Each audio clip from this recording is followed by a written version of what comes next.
I'm now joined by Nino Dolidze, the Executive Director at ISFED, the International Society for Fair Elections and Democracy. Hello, welcome to TVP World. Hello, and thanks for the interest. So, please tell me whether Saturday's parliamentary elections, which some saw as the most important elections in this generation, please tell me whether you believe they were free, fair and democratic.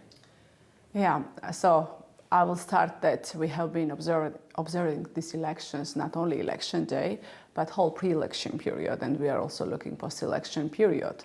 And generally, for our assessment, when we are looking to all these processes, we do not consider that these elections were free, because we have seen many cases of intimidation, pressure on voters in pre-election period, as well as on election day. We have seen fundamental problems which lead us not to announce, for example, our tabulation results, because those problematic cases, violations, what we have seen and observed during all this period, says us that these results cannot reflect the will of Georgian people. So you believe that all of these violations were enough to change potentially the result of the vote?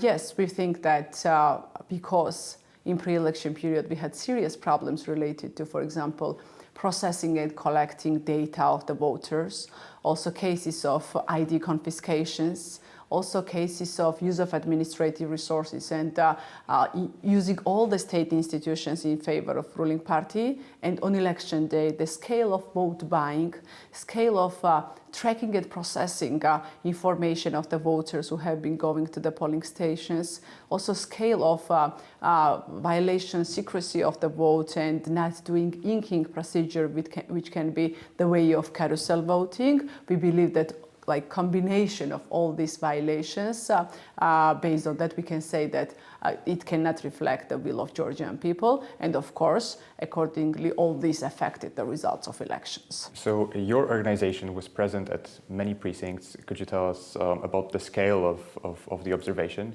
Yes, so our election observation mission consisted of 1,500 observers, out of which some were static observers within the polling station, around 1,000 within the polling station, 250 outside the polling station, static observers.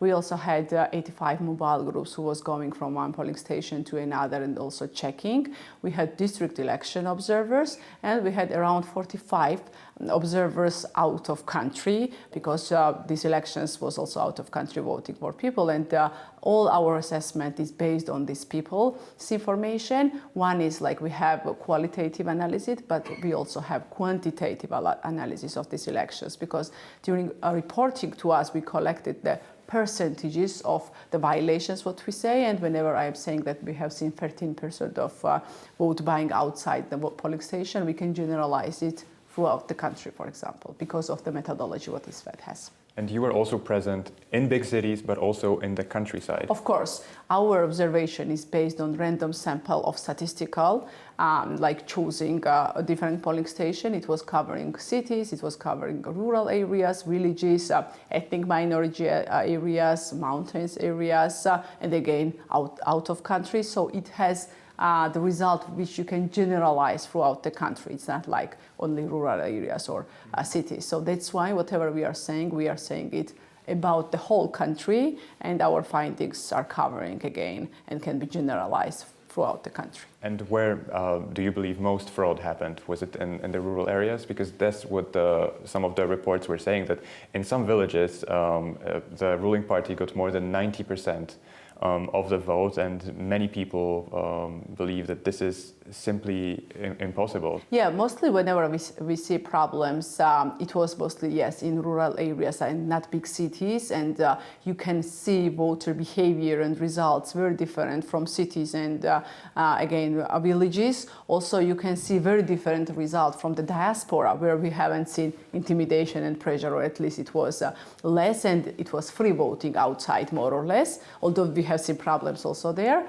So yeah, we saw more problems in rural areas, of course in Tbilisi as well, but if you compare the numbers in rural areas, it was more. And yeah, we have seen some strange high turnout and strange high support to the ruling party, which is not consistent to the general public and voter behavior of Georgian people.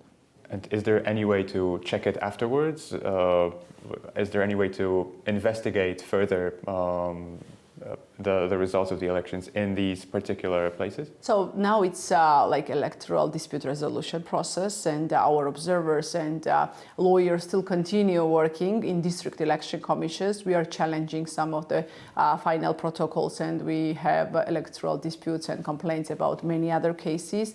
We are following up, and let's see what kind of decisions will be made at election administration level, and maybe we will take also to the court based on their decisions. So it's not done, whatever elections can be called, it's ongoing process. And at the same time, we are now analyzing the whole problems what we have seen to show the schemes and to show the scales of the schemes, how big it was. Because one is that you have all these incidents, and we have collected more than 300 incidents from our observation, and now we are analyzing the scale and what kind of impact it had on election results, like actually.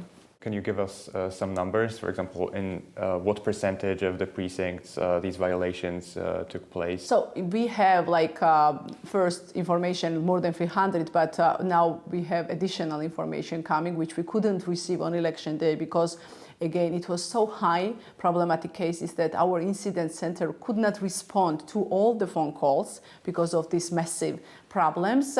And it was first time in ISFED history when we received so many phone calls from our observers about the problems that our incident center could not respond. Plus we had hotline from the citizens just so they could also call, and it was non-stop coming information, and that's why we are still processing. Whatever we have already published, it is more than 300 cases, as I said, but we are having more and more, and then we can show the whole kind of violation numbers, whatever we said. But again, based on our election day observation numbers, we have seen tracking of the voters outside the polling station at 31%. And collecting personal information of voters already means intimidation and pressure on them. We have seen 19% where people were mobilized to come and transported to come from the ruling party. We have 13% saying that it was vote buying outside, directly giving money, and we have evidences of that, of course.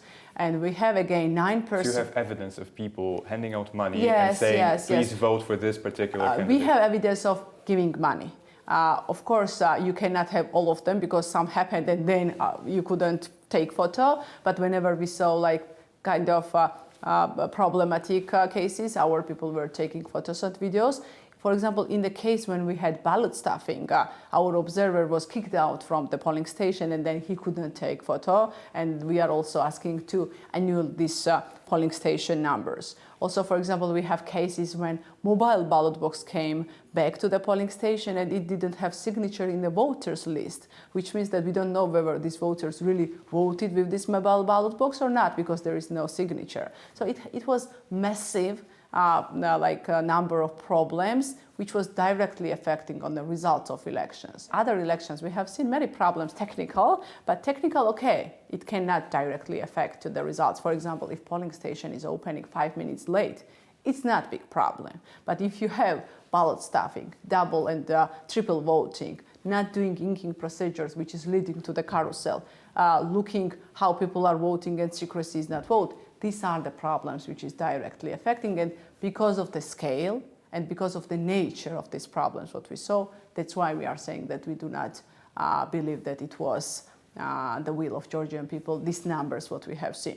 We cannot say exactly how it could have been different because you don't know exactly in percentages how it affected on people's behavior, from which party to that party, but we can say that it cannot be reflecting the preference of Georgian people. And given your previous statements, is there any smear campaign against you? Are there many people trying to discredit your work?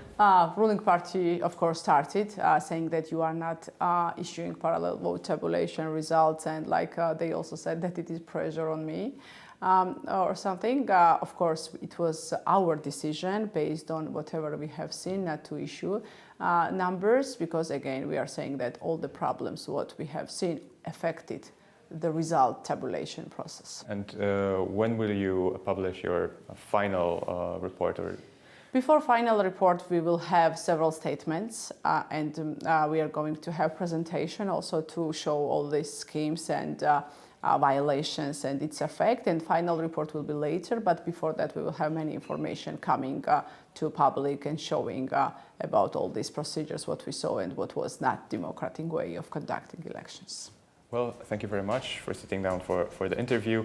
My guest was Nino Dolidze, Executive Director at ISFET, the International Society for Fair Elections and Democracy. Thank you for your attention.